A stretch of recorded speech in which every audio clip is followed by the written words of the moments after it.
할렐루야. 네, 오늘 함께 상고할 말씀은 사도행전 4장 8절에서 22절 말씀입니다. 사도행전 4장 8절에서 22절 말씀. 너희가 못 박은 예수 그리스도의 이름이라는 제목으로 함께 상고하겠습니다. 찾으신 줄 알고 사도행전 4장 8절에서 22절 말씀 함께 합독하도록 하겠습니다. 이에 베드로가 성령이 충만하여 이르되 백성의 관리들과 장로들아, 만일 병자에게 행한 착한 일에 대하여 이 사람이 어떻게 구원을 받았느냐고 오늘 우리에게 질문한다면, 너희와 모든 이스라엘 백성들은 알라. 너희가 십자가에 못 박고 하나님이 죽은 자 가운데서 살리신 나사렛 예수 그리스도의 이름으로 이 사람이 건강하게 되어 너희 앞에 섰느니라. 이 예수는 너희 건축자들의 버린 돌로서 집 모퉁이의 머릿돌이 되었느니라. 다른 이로서는 구원을 받을 수 없나니 천하 사람 중에 구원을 받을 만한 다른 이름을 우리에게 주신 일이 없음이라 하였더라. 그들이 베드로와 요한이 담대하게 말함을 보고 그들을 본래 학문 없는 범인으로 알았다가 이상히 여기며 또 전에 예수와 함께 있던 줄도 알고 또 병 나은 사람이 그들과 함께 서 있는 것을 보고 비난할 말이 없는지라. 명하여 공회에서 나가라 하고 서로 의논하여 이르되 이 사람들을 어떻게 할까? 그들로 말미암아 유명한 표적 나타난 것이 예루살렘에 사는 모든 사람에게 알려졌으니 우리도 부인할 수 없는지라. 이것이 민간에 더 퍼지지 못하게 그들을 위협하여 이후에는 이 이름으로 아무에게도 말하지 말게 하자 하고 그들을 불러 경고하여 도무지 예수의 이름으로 말하지도 말고 가르치지도 말라 하니, 베드로와 요한이 대답하여 이르되 하나님 앞에서 너희의 말을 듣는 것이 하나님의 말씀을 듣는 것보다 옳은가 판단하라. 우리는 보고 들은 것을 말하지 아니할 수 없다 하니, 관리들이 백성들 때문에 그들을 어떻게 처벌할지 방법을 찾지 못하고 다시 위협하여 놓아 주었으니 이는 모든 사람이 그 된 일을 보고 하나님께 영광을 돌림이라. 이 표적으로 병 나은 사람은 40여 세나 되었더라. 아멘. 참 성전인 예수 그리스도 안에 연합된 그리스도인들이 성령의 충만하심을 받아서 성전으로 들어가서 성전 뜰에 나가서 성전에서 함께 기도하며 또 복음을 전했습니다. 원래 성전은 유대인들이 하나님께 나올 수 있는 유일한 장소입니다. 그곳에 와서 기도하고 그곳에 와서 제사를 드릴 수 있도록 지어올린 돌로 쌓아 올린 건물입니다. 그 석조 건물, 그 하나님께 나가기 위한 유일한 통로인 그 석조 건물을 사실은 그런데 이스라엘의 역사 안에서 예수 그리스도를 비유하는 비유물로 주신 것입니다. 예수 그리스도께서 바로 성전의 실체라고 복음서를 통해서 우리에게 말씀해주고 있기 때문입니다. 그런데 이제 실체가 나타나면 항상 그 실체에 따른 그림자는 뒤로 사라져야 하는 것이 마땅한데 여전히 이 성전이 그 자리에 버티고 서 있습니다. 그들은 참 성전이신 예수께서 하나님의 아들이신 예수께서 오셨다는 것을 알지 못하고 있었습니다. 여전히 그림자가 실체 노릇을 하고 있는 상황입니다. 성전 이방인의 뜰에는 여전히 재물을 팔고 있고 환전을 해주고 있고 그 일을 위해 사람들이 북적북적하게 오가고 있습니다. 그런데 그 입구에 걷지 못하는 한 남자, 즉 부정하여서 성전에 들어갈 수 없는 한 장애인 남자가 성전에 들어가지 못하는 대신 그 입구에서 구걸을 하고 있습니다. 어찌 보면 이 성전은 이 한 장애인에게도 아주 중요한 장소입니다. 왜냐하면 이곳이 그의 밥줄이기 때문입니다. 그냥 가서 앉아 있기만 해도 적지 않은 수익이 되는 어찌 보면 대목의 장소입니다. 이스라엘의 성전은 한 곳밖에 없고 누구나 정해진 기일에 그리고 특별한 또 기회가 되면 성전에 가서 제사를 드려야 하기 때문에, 그리고 이 장애인이 앉아 있는 이 미문은 이방인의 뜰과 여인들의 뜰의 그 연결 지점에 있는 곳으로서 계속해서 돈이 오가는 곳이라는 것이죠. 아주 대목 장소입니다. 9절과 10절에 보면 베드로가 제사장들과 사두개인들에게 이 걷지 못하는 이가 고침을 받고 성전에 들어갈 수 있게 된 것을 두고 이가 건강하게 되어 너희 앞에 섰다라고 얘기하고 있습니다. 또 이것을 그가 구원을 받았다라고 얘기를 하고 있습니다. 이것이 무엇이냐면 이 성전에서 계속해서 사람들이 들어가고 있고 나오고 있고, 또 한 사람은 그곳에 앉아서 드나드는 사람들에게 구걸을 하고 있고, 성전은 그 자리에 언제나 있어 왔고, 그 사람은 지금 나이가 40이지만 40년 동안은 아니겠지만 어려서부터 아마 그 자리에 오래 있지 않았을까라는 생각이 들어요. 그래서 그 오랜 기간 동안 변하지 않는 그 모습, 성전은 언제나 그곳에 있고, 성전 안에서 재물을 팔고 돈을 바꾸고 그곳으로 제사를 드리고, 오가고 나가면서 들어가고 나면서 약간의 적선을 함으로써 그 경건에 대한 마음에 일어나는 어떤 충동을, 욕구를 해소하는, 그것으로 만족을 삼는 그러한 매일같이 일어나는 이 일상이 계속해서 일어나고 있는, 그 변화되지 않는 일상 가운데 있는 이 한 사람, 이 한 사건, 이 모습 가운데서 지금 사도들로 인해서 어떠한 변화가 일어났는데, 그 일어난 변화를 성경은 건강해졌다, 또 성경은 구원을 받은 사건이다라고 말해주고 있다는 것입니다. 이것은 그저 한 사람이, 불편한 사람이 건강해져서 이제 정말 우리가 말할 수 있는 정상인이라고 얘기하는 그런 범주로 옮겨갔다라고만 얘기하는데 급급한 것이 아니라, 이 지금 상황이 말해주고 있는 전체 그림이 보여주고 있는 한 사람이 건강하지 못함이 아니라 이 전체 상황에 건강하지 못한 영적인 문제를 사실은 직시해주고 있다고 우리가 볼 수 있습니다. 이 성전 자체, 예수께서 말씀하시기를 만민이 기도하는 집이 되어야 할 이 성전이 지금 강도의 소굴이 되었다라고 말씀하셨는데, 그 자체, 우리가 겉으로 보기에는 전혀 문제가 없는 이 세상, 우리가 겉으로 보기에는 전혀 문제가 없이 자연스럽게 잘 굴러가고 있는 이 모습, 근데 이 모습이 오늘 본문에서는 건강하지 않다, 우리가 겉으로 보기에는 건강하지만 건강하지 않다라고 말해주고 있는 것이죠. 우리가 어떤 사람을 볼 때, 겉으로 볼 때 아주 건강해요, 문제가 없어 보여요. 그러나 그 속으로 병이 들어있는 사람들이 많이 있습니다. 이렇게 해서 정말 그 사람이 건강한지 않는지를 보기 위해서는 검사가 필요하잖아요. 그처럼 지금 이 영적인 상태를 간파할 수 있는 눈이 필요한데, 그 눈을 가진 사람이 이 시대에, 그 당시에 아무도 없었다고 성경이 지금 지적해주고 있는 것입니다. 이 걷지 못하는 남자 자신도, 그를 스쳐서 지나가는 사람들도 이 성전에 머물면서 이 성전이 약속해주고 있는, 성전이 제공해주고 있는 온갖 유익함과 권력을 누리고 있는 성전을 지키는 사람들도 지금 이 상황에서 아무것도 변하기를 원치 않고 있습니다. 변하지 않는 지금 이 상황 속에서 그저 자기에게 주어져 있는 유익만을 계속해서 누리고 싶어하는 상황입니다. 이것을 스테라스 쿠오라고 보통 얘기를 하죠. 아니 그저 유지되었으면 좋겠다라고 생각하는 것이 아니라, 그들에게 지금 이 상태의 질서는 절대 변해서는 안 된다고 그들은 여기고 있는 것 같습니다. 만몬이, 돈의 신이 지배하고 있는 그 성전입니다. 이 건강하지 못한 모습을 보고 멈추어 서서 문제를 직시한 사람이 그런데 있었습니다. 베드로와 요한, 사도들이었습니다. 성경이 말하기를 이렇게 오랜도록 그 사람이 그 자리에 앉아 있었고, 이렇게 오래도록 성전이 그 자리에 서 있었고, 이렇게 오래도록 많은 사람들이 그 자리를 드나들었는데, 이 병들어 있는 영적인 상황을 간파해낼 수 있는 사람이 그동안 아무도 없었다. 오로지 베드로와 요한, 그들의 스승이었던 예수 그리스도, 오직 이들만이 이곳에 와서 지금 뭔가 병들어 있다, 지금 뭔가 문제가 심각하다라고 말을 했다라는 것입니다. 여러분, 이 세상이 얼마나 병들어 있는지, 이 세상이 얼마나 엉뚱한 곳으로 가고 있는지, 엉뚱한 곳이 아니라 생명이 아닌 죽음을 향해서 가고 있는지, 우리 그리스도인들은 예수 그리스도를 정말 우리의 주인으로 섬기는 제자들이라면 그 병든 모습을 간파할 수 있어야 합니다.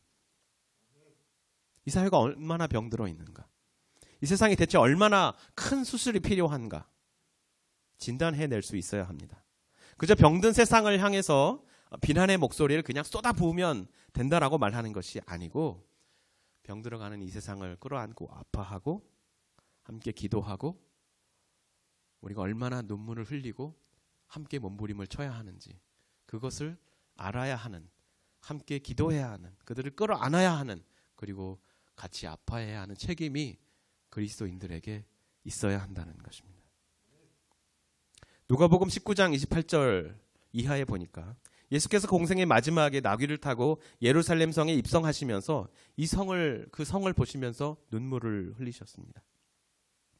머지않아 로마의 군대에 의해 완전히 파괴될 이 성전과 이 성과 예루살렘 성과 성전을 보시면서 슬픔을 참지 못하고 우셨습니다. 그리고 이렇게 말씀하셨습니다. 너도 오늘 평화에 관한 일을 알았더라면 좋을 뻔 하였거니와 지금은 내 눈에 숨겨졌도다. 너희 눈이 가리워져 있도다.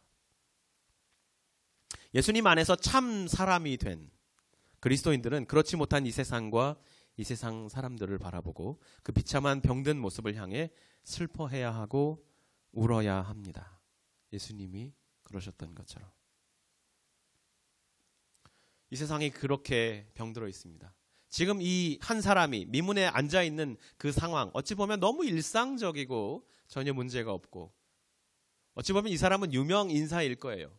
왜냐하면 유대인들은 적어도 1년에 3번씩 어느 지역에 살든 유대인 남자들은 항상 성전에 나타나야 한다고 말하고 있기 때문입니다. 적어도 1년에 3번은 어느 지방에 살든 예루살렘에 올라와서 성전에 드나들어야 되는데 그렇게 오래도록 그 앞에서 구걸을 하던 이 사람을 누구나 보았을 것입니다. 어느 누구도 이 사람에게 문제가 있다라고 말해주지 않았습니다. 그저 동전 몇 개를 던져주고 자기 마음속에 있는 부담, 하나님의 사람이라면 경건해야지, 적선을 해야지, 선한 일을 해야지라는 부담을 배설해버리는 것으로 만족하고 그저 다시 자기의 삶에 내려가서 살아가는 너무나 일상적인 삶인 것입니다. 이 성전은 이미 이 성전에 하나님께서 계시지 않은 성전이 된 지 오래였습니다.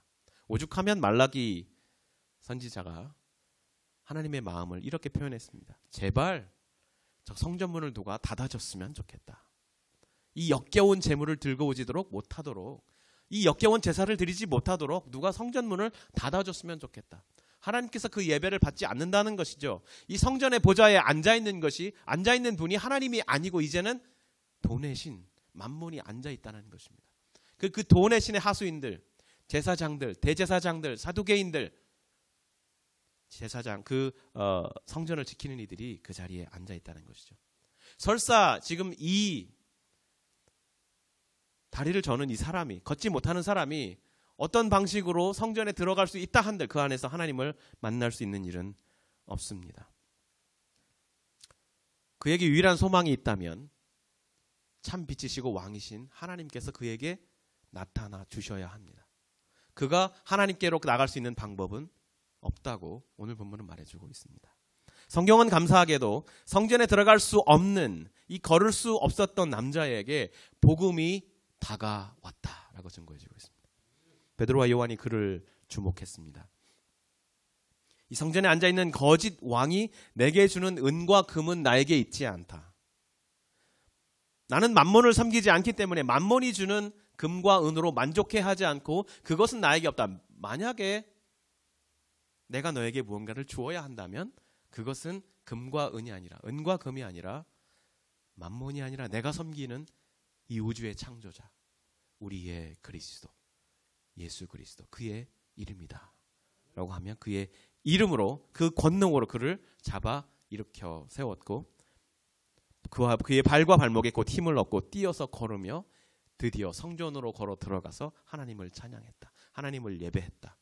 이 모습을 성경은 그가 건강해졌다, 그가 구원을 받았다 라고 말해주고 있는 것입니다.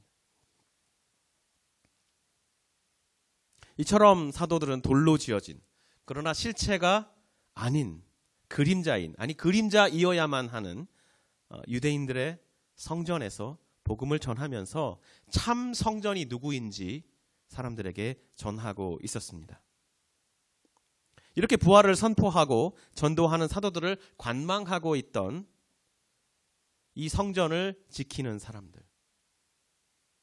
좀 쉽게 말하면 성전으로 먹고 사는 사람들이 있었습니다. 그들에 대해서 성경은 대제사장들, 성전을 지키는 자들, 사두개인들 이렇게 얘기를 해주고 있습니다. 그들이 부활신앙을 전하는 것이 마음에 편하지 않았습니다. 제가 그 역사적인 고증을 해보니까 사두개인들은 부활을 믿지 않는 사람들이었어요.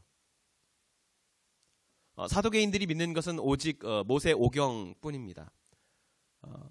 이성전기, 그러니까 느헤미야와 에스라를 통해서 돌아온 이스라엘 백성이 포로기에서 돌아온 이후에 마구마구 쓰여진 그리고 마구마구 구전되고 있던 여러 가지 유대인들의 책들, 유대인들의 문학 작품들 속에 나타나 있는 부활과 메시아를 향한 그 갈망들을 사두개인들은 아주 보수적인 사람들이라서 모세오경이 아닌 그 밖의 문학 작품들을 그런 얘기들을 전혀 인정하지 않고 아니야. 모세오경에서는 부활을 얘기하고 있지 않아. 우리는 부활을 믿지 않아. 그리고 부활을 믿지 않는 사람들이었습니다. 그래서 그들이 부활을 전하는 사도들의 그 메시지에 반감을 나타내기 시작했습니다. 그러나 이미 사실은 부활에 관한 소식들은 사도들이 굳이 전하지 않아도 말씀드린 제2성전기 문헌 여러 곳에서 너무 많이 나타나고 세간에 너무 널리 퍼져 있었기 때문에 사실 그것을 문제 삼을 이유가 전혀 없었습니다. 그렇다면 왜 이들은 사도들이 전하는 부활의 소식에 주목하면서 두려움을 갖기 시작했을까요? 그 문제는 오늘 본문이 말해주고 있는 것처럼 사도들이 전했던 그 부활이 예수 그리스도 안에 있는 부활이었기 때문입니다. 예수로 인해서 예수를 믿는 자들이 얻게 될 부활이었다는 것이에요. 사람들이 아름다운 돌과 장식물로 꾸며진 이 화려한 성전을 보며 감탄할 때 그들을 향해서 이 화려한 석조 건물을 향해서 이 화려한 만몬의 궁전을 향해서 주님께서 말씀하셨습니다. 돌 하나도 돌 위에 남겨지지 않고 다 무너뜨려질 것이다. 그렇게 말씀하시던 예수 그리스도, 그 예수 그리스도를 믿는 믿음으로 얻는 부활, 그 안에 있는 부활이었다고 말씀해주고 있습니다. 도대체 그 예수가 누구길래 이들을 그토록 두려워하고 주목하고 경계하는 것일까요? 누가복음 19장에서 21장에 이르는 말씀들을 우리가 좀 주목해 볼 필요가 있는데요. 말씀드린 것처럼 누가복음과 사도행전이 쌍으로 지어진 상관과 학원의 말씀이라고 했는데 우리가 누가복음 19장에서 21절의 말씀을 보면 지금 사도행전 4장에 나와 있는 말씀들이 아주 유사한 말씀들을 계속해서 메아리 치고 있다는 것을 우리가 볼 수 있습니다. 겹치는 부분이 아주 많이 있습니다. 우선 등장인물들이 겹치는 것을 볼 수 있어요. 19장 마지막에 성전에 들어가셔서 장사하는 자들을 내쫓으시고 하나님의 기도하는 집이 되어야 할 성전을 강도의 소굴로 만들었다고 책망하신 그 주님께서 20장에는 대제사장들 그리고 서기관들, 장로들 그리고 사두개인들을 만나셨다고. 그들이 예수께로 나와서 무슨 권위로 당신이 이런 일을 하십니까? 무슨 권위로 당신이 이 재물 파는 자들을 내어 쫓으셨습니까? 무슨 권위로 당신이 이 돈 바꾸는 자들을 다 내어 쫓고 짐승을 바깥으로 내어 쫓으셨습니까? 그렇게 물었습니다. 이 동일한 질문을 지금 제자들에게 사두개인들이 동일한 사람들이 또 하고 있습니다. 너희가 누구간데 누구의 권위로 누구의 이름으로 지금 부활을 전하는 것이냐? 바로 이 예수를 그들이 못 박아 죽였습니다. 제사장들과 사두개인들이 못 박아 죽였습니다. 그런데 그 예수께서 부활하셨고 승천하신 후에 이제 제자들이 그 예수 그리스도의 부활을 전하고 있는 것이죠. 이 제자들에게 예수를 시험하던, 그때 예수를 넘어뜨리고자 했던, 예수를 죽이고자 했던 그 사두개인들이, 그 대제사장들이 나와서 동일한 질문을 하고 있는 것이죠.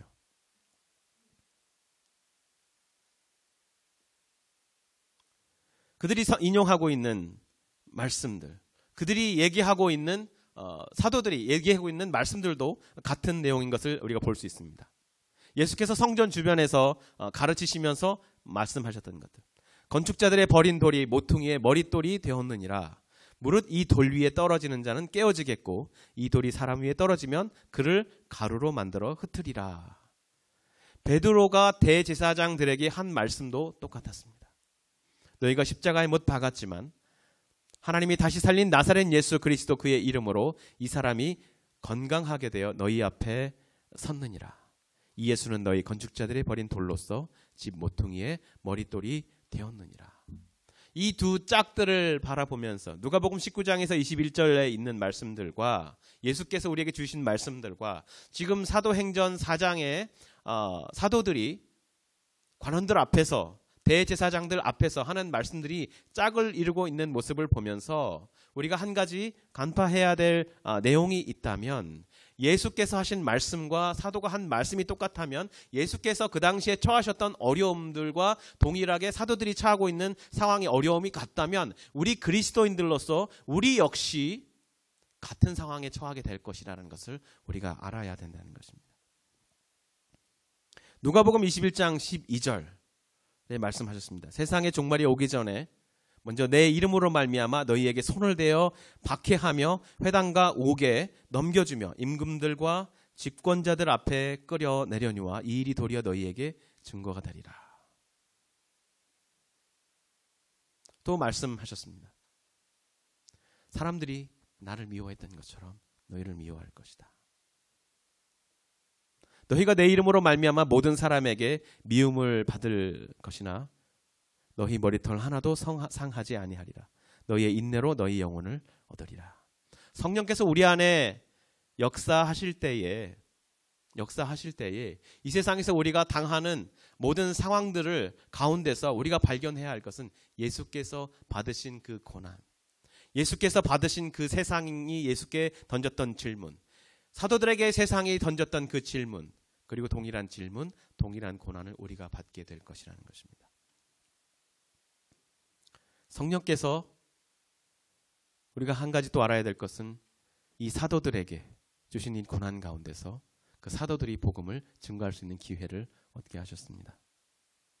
우리 또한 우리의 삶 속에서 주님께서 주시는 이 고난 속에서 주님께서 복음을 증거할 수 있는 기회를 얻게 될 것입니다. 마이클 홀튼이라는 신학교 교수가 쓴 책 중에 미국제 복음주의를 경계하라라는 책이 있습니다. 또는 미국제 영성에 속지 말라라는 책이 있어요. 요즘에는 아이패드만 미국제가 좋은 것이 아니라 영성도 신학도 모든 사람들이 미국으로 배우러 들어옵니다. 저도 그 중에 한 사람이었습니다. 미국이 세계 중심입니다. 이 미국이라는 나라는 참 아이러니해요. 신앙의 자유를 위해서 처음 상륙한 필그림들이 세운 나라입니다. 청교도들이 세운 나라입니다. 그런데 이 나라가 이제 온 세계에 전쟁을 일으키고 힘을 과시하는 무시무시한 나라가 되어 있습니다. 온 세계의 자본주의에 돈이면 모든 것을 할 수 있다라는 위용을 떨치는 나라가 되어 있습니다. 그런데 더 아이러니한 것은 이 무시무시한 나라 한가운데서 우리는 하나님을 만났습니다. 이것은 어떻게 설명하기가 힘든 아주 신비한 일입니다. 온 우주의 참 왕이신 예수 그리스도를 성령 안에서 만나고 우리가 교제하고 있습니다. 마치 초대교회 성도들이 그랬던 것처럼 함께 떡을 떼고 함께 기도하고 있습니다. 이곳에서 우리가 해야 할 것, 우리가 바라보는 이 세상, 그냥 보기에는 너무 평범하고 너무 평온하고 아무런 이상이 없는 것 같은 이 세상을 성경이 말씀하시기를 병들어 있다, 건강하지 못하다. 우리 그리스도인들에게 주신 오늘 말씀 가운데서 우리가 깨달아야 할 것은 이 세상이 건강하지 못하다. 말씀 가운데서 우리 안에 참 하나님을 섬기는, 하나님의 나라를 섬기는 주님의 백성들이 이 세상을 바라보아야 하는 새로운 관점이 있어야 한다라고 말씀해주고 있었어요. 이 미국의 풍요로움 가운데 만들어진 이 영성, 무엇입니까? 영광만을 바라보게 하고 번영만을 바라보게 하는 그러한 신앙들. 거기서 따르는 우리의 예수 그리스도의 제자들로서 예수께서 우리에게 허락하신 그 십자가를 우리가 져야 할 것에 대해서는 말하지 않는, 그저 긍정적인 사고방식을 가지고 있으면 잘 될 것이라고 그렇게 말을 하면 그렇게 말한 것이 내 삶에 영향을 미쳐서 내 삶에 복이 임할 거라고 말하는, 그렇게 하나님을 믿으면 결국 하나님께서 내게 물질적인 복을 주실 것이라고 말하는, 그러기 위해서는 내 지갑에서 내가 가진 만큼의 돈을 많이 들여야 내 돈에 지갑이 다시 채워질 거라고 말하는 그러한 번영의 복음, 십자가는 잘라버리고 영광만을 말하는 그 복음이 여기서부터 마구마구 만들어서 전 세계로 번져나가고 있는 이 상황에 대해서 우리 참 그리스도인이라면 우리는 이것은 건강하지 못합니다라고 선언할 수 있어야 된다고 오늘 복음이 우리에게 말씀해주고 있는 것입니다. 건강하지 못합니다.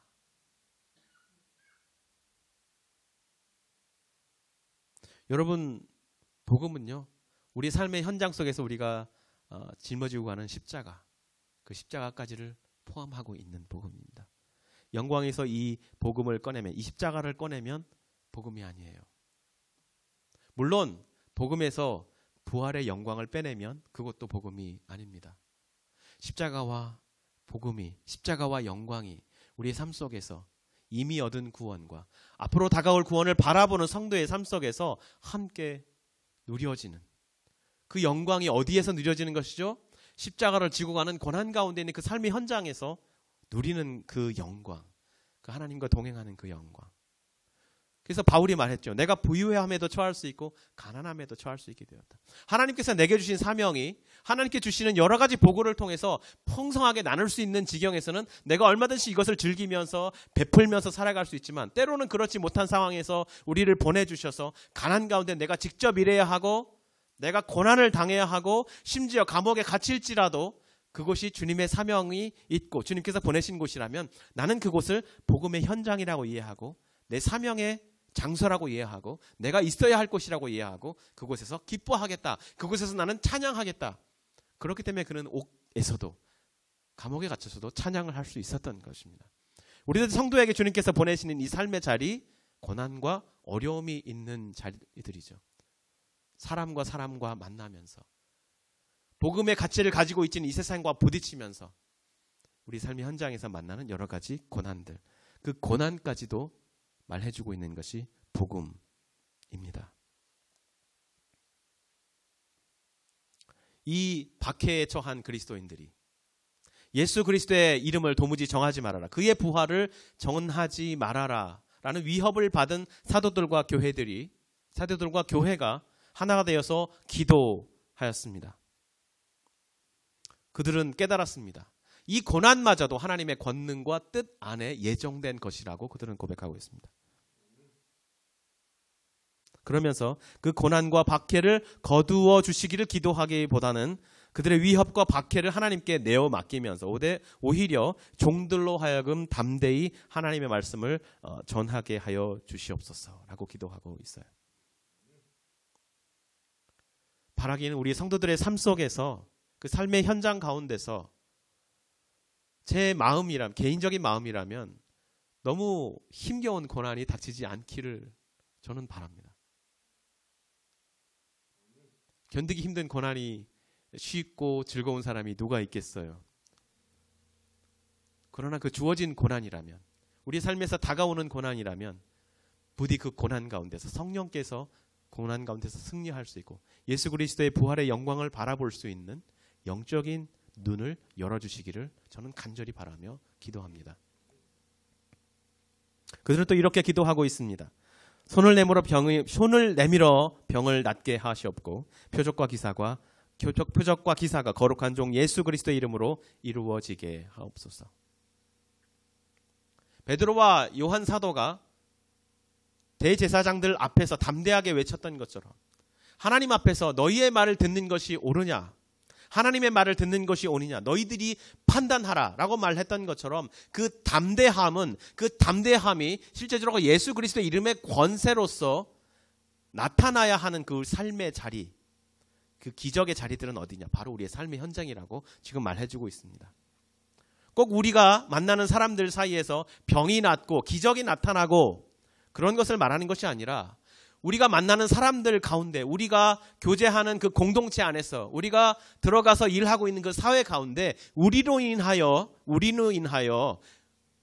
우리를 통해서 일하시는 성령께서 병들고 굽어지고 어그러진 것들을 고치고 회복해 하시는 역사가 나타나게 해달라고 그들이 구하고 있는 것이죠. 우리도 동일하게 기도합니다. 주님, 우리의 성도들이 삶 가운데 들어갔을 때에 부딪히는 고난의 현실 속에서 우리의 성도들 마음속에 있고 그들이 기도하는 바, 우리의 성도들이 부르짖는 바, 만나며 부딪히는 바, 하나님의 나라의 그 이름, 예수 그리스도의 그 이름이 그곳을 변화시키고 건강하게 만들어가는 역사들이 일어나게 해 주십시오. 성령께서 이 일을 감당해 주십시오 라고 기도합니다. 우리가 복음을 입으로도 전해야 하고, 우리가 복음을 여러 가지 방법으로도 전해야 하고, 우리 교회의 이름도 알려야 하고, 우리 가운데 있는 성령의 역사를 알려야 하지만 무엇보다 중요한 건 우리가 세상에 나가서 부딪히는 그 자리에서 성령께서 그냥 보면 아무런 문제가 없는 것 같은, 그러나 안으로 들어가 보면 병에 찌들고 고통 가운데 있는 이 세상을 향하여 우리의 삶이, 우리의 만남이, 우리의 관계가 지금 이 세상은 병들었습니다. 오직 예수 그리스도의 이름의 권세만이 우리에게 참 건강함을, 구원을 회복해 줄 수 있습니다 라고 외치게 하는 그런 삶의 현장이기를 간절히 소원합니다. 성도 여러분, 삶의 자리에서 고난이 찾아오거든, 삶의 자리에서 세상이 우리를 미워하거든 여러분 기뻐하시기를 원합니다. 예수께서 우리를 그의 제자로 받아들여 주셨다는 증거이기 때문입니다. 성령께서 우리를 통해서 그 자리에서 일하고 계신다는 증거이기 때문입니다. 기뻐하시고 그 가운데서 힘겨울 때 함께 공동체와 서로 연합하여 서로를 위해 기도하며 함께 승리해 나갑시다. 우리는 연약하지만 우리 가운데 역사하신 하나님께서 우리의 길을 열어주실 것으로 믿고 함께 기도합니다. 주님께서 힘주시기를 축원합니다. 우리 함께 기도하시겠습니다.